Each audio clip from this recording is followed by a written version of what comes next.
তো hey guys, welcome to real sports Bengali. বন্ধুরা, চ্যাম্পিয়নরা ফিরল চ্যাম্পিয়নদেরই মতো, যেখানে আইপিএলের 15 নম্বর ম্যাচে কেকেআর এসআরএইচকে গিফট করলো তাদের ইতিহাসে সবথেকে খারাপতম ম্যাচ ও 80 রানের একটি লজ্জাজনক হার, যার ফলে কেকেআর টেবিলের লাস্ট থেকে টেবিলের 5 নম্বরে উঠে এলো +7 জিডি সমেত।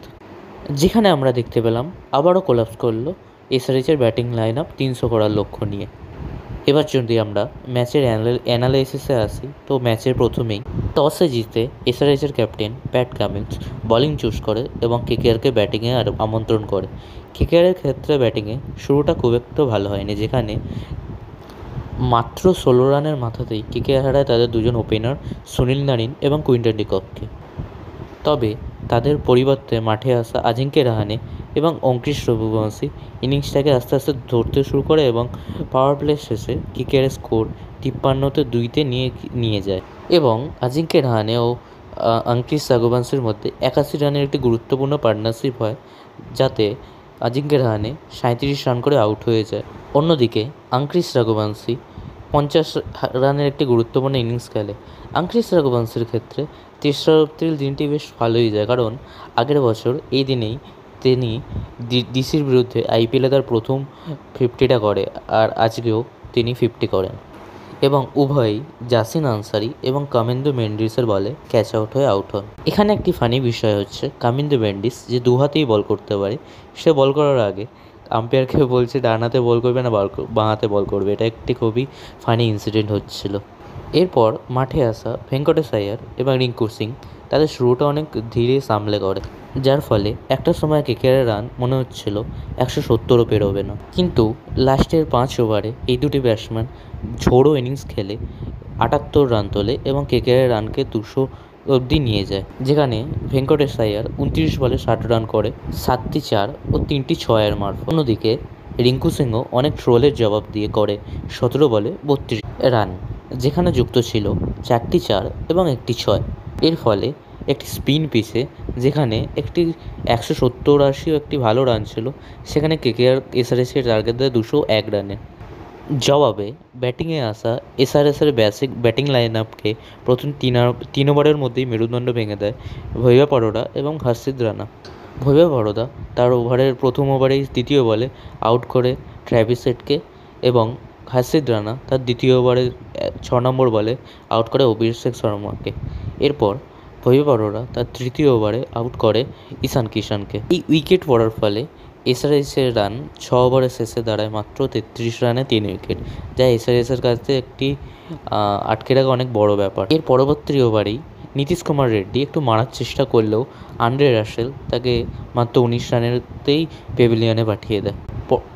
পরবর্তী 11 ওভারের মধ্যেই কেকেআর এসআরএইচের 6টি উইকেট ফেলে দিয়ে ম্যাচটা প্রায় নিজের হাতের মুঠোতেই ধরে নেয়।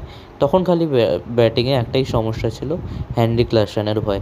হেনরি ক্লাসেন প্রথমে 2-1টি 6 মারলেও পরবর্তীর ক্ষেত্রে 14 ওভার 4 বলে ভৈভব বরোদার বলে হেনরি ক্লাসেন ক্যাচ আউট হয়। যদিও তিনি তার আগেও আউট হতে পারতেন, কেকেআর একটি রিভিউ নেয় না, তার ফলে খেলাটা বলতে গেলে পুরোপুরি শেষ হয়ে যায়। তার পরের ওভারে বরুণ চক্রবর্তী নেয় 2টি উইকেট পরপর এবং তিনি হ্যাটট্রিক থাকেন, কিন্তু তিনি শেষ অবধি হ্যাটট্রিকটা নিতে পারেন না এবং মাত্র 120 রানের মাথাতেই কেকেআর এসআরএইচকে অল আউট করে দেয়। এই ম্যাচে আরেকটি হাস্যকর বিষয় হলো, কেকেআর এই ম্যাচে মঈন আলীকে খেলায় স্মিথ জনসনের জায়গায়, কিন্তু মঈন আলীকে না ব্যাট হাতে না বল হাতে কিছুই করতে লাগে না। তবে এবারে কেকেআরের জেতার পিছনে আরেকটা ফ্যাক্ট আছে, যে কটা ম্যাচে মঈন আলী খেলেছে সে কটা ম্যাচ কেকেআর জিতেছে, দুটোর মধ্যে দুটোই। ম্যাচের সেরা পারফরমারদের মধ্যে উল্লেখযোগ্য অঙ্কিশ রঘুবংশী, যিনি 50 রানের একটি ইনিংস খেলেন। অন্যদিকে ভেঙ্কটেশ আয়ার 31 বলে 60 রানের একটি ইনিংস খেলে এবং বোলারদের দিক থেকে দেখতে গেলে ভৈভব বরোদা 4 ওভারে মাত্র 29 রান দিয়ে নেয় 4 উইকেট এবং বরুণ চক্রবর্তী, যিনি 4 ওভারে মাত্র 22 রান দিয়ে নেয় 3 উইকেট। এইভাবে কেকেআর এক প্রকারে ডমিনেট করেই এসআরএইচকে হারিয়ে দেয়। অন্যদিকে আইপিএলের 16 নম্বর ম্যাচে মুখোমুখি হতে চলেছে লখনৌ সুপার জায়ান্ট এবং মুম্বাই ইন্ডিয়ান্স। লখনৌ টেবিলের 7 নম্বরে অবস্থান করছে এবং মুম্বাই টেবিলের 6 নম্বরে অবস্থান করছে। এবার যদি আমরা কালকের ম্যাচের কনফার্ম প্লেইং 11-এর দিকে নজর দিই, সেক্ষেত্রে মুম্বাইয়ের ক্ষেত্রে ওপেনিংয়ে আসতে পারে রায়ান লিকান্টন এবং রোহিত শর্মা।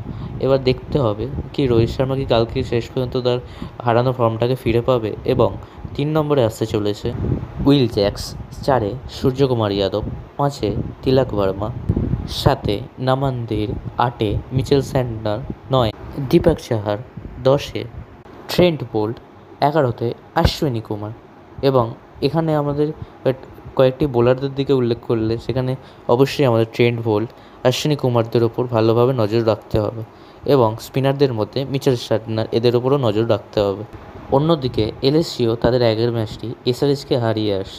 এলএসজির ক্ষেত্রে কনফার্ম প্লেইং 11 দিকে দেখলে আমরা দেখতে পাবো ওপেনিংয়ে এডেন মার্কাম এবং মিচেল মার্শ, 3-এ রেড হট ফর্মে থাকা নিকোলাস পুরান, 4-এ ঋষভ পান্ত, 5-এ ডেভিড মিলার, 6-এ আয়ুষ বাদুনি, 7-এ আব্দুল সামাদ, 8-এ প্রিন্স যাদব, 9-এ শার্দুল ঠাকুর, 10-এ রবি বিষ্ণই।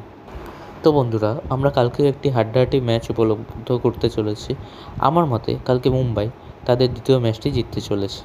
আপনারা আপনাদের প্রেডিকশন কমেন্টে জানান এবং আপনারা যদি ভিডিওটি পছন্দ করে থাকেন তো ভিডিওটিতে অবশ্যই একটি লাইক করে দেবেন ও চ্যানেলটিকে সাবস্ক্রাইব করে দেবেন। আজকের মতো এইটুকুই বন্ধুরা, আবার কালকে দেখা হবে নতুন ভিডিওর সাথে। টাটা।